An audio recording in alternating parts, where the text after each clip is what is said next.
We're here for a great cause that's dear to my heart, a cause that I have tremendous passion towards. As you see me standing here now, 35 years young, 10-year veteran of the NFL, and now a commentator. I had humble beginnings.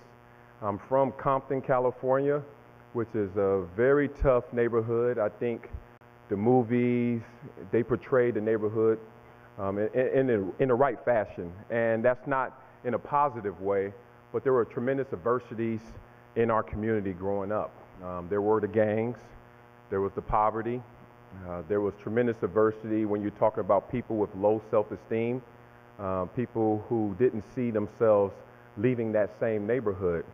And something that brings it all home to how serious the issue is when we're talking about gun violence in our streets, in our borders, and across the world. And I was a guy who thought that it was the smart thing, the safe thing to actually purchase a gun. And I was a second-round draft pick of the Buffalo Bills in 1997. And as I told you earlier, I'm also a native of Compton, California.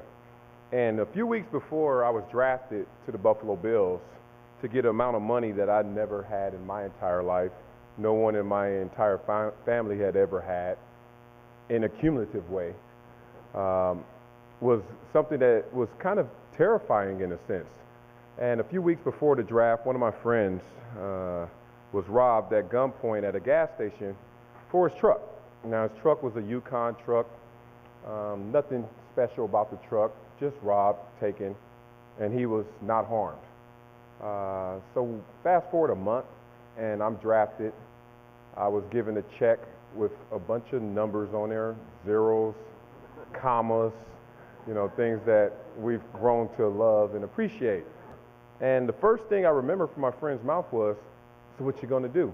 And I was like, "What do you mean what I'm gonna do?" I'm thinking he's talking about, am I gonna throw a party? Am I gonna, you know, celebrate in Vegas? Am I gonna buy a bunch of jewelry? What is he talking about?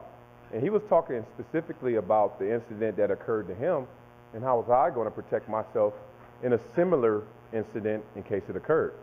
And in his words, he said, "If they rob me and I'm broke, what do you think they're gonna do to you?" And it was met with laughter, and then it was met with a serious undertone of, wow. Now, this is how crazy I was thinking at the time. I'm going from Compton, California. I purchased a gun to protect myself in Buffalo, New York. That right there should have told me that, you know, I wasn't thinking straight. But what really occurred in the 2 years I had a gun illegally on our premises, illegally on the team property, illegally in my car. I purchased a gun case that looked like a wallet. I had a .380 pistol. .380 pistol wasn't the size of my hand. People would walk up to me night and day and say, "Oh, you got a big wallet?" And I'll say, "Yeah," shaking my head, not knowing that I had a gun in my pocket, walking around team facilities, walking around practice, walking around nightclubs, lounges. And it started to play a trick on my mind that I never thought and never ever could foresee before I purchased the gun. Situations and incidents that used to occur at a lounge, or just like during a break over dinner. I walk outside, people, you know, they're kind of like in awe of the fact that I am this big once you get close to me. And some people are like, "Wow, I need a picture of that to show my mom. She's not gonna believe this." And that used to be a positive occurrence when I didn't have the gun, but now I'm paranoid. I have a gun in my pocket. So that same person used to scope me out from the corner of the room and look and stare and walk and talk and come. And next thing you know, they walk up to me and say, "Excuse me, can I take a picture with you? Excuse me, can I have your autograph?" That person became someone different when I had that gun in my pocket. That person became, who's that looking at me in the corner? What do they want? So I back up. I'm not warm and embracing anymore. I back up. They get closer. What does that person want? My hand goes from in front of my body to in my pocket. What's going on?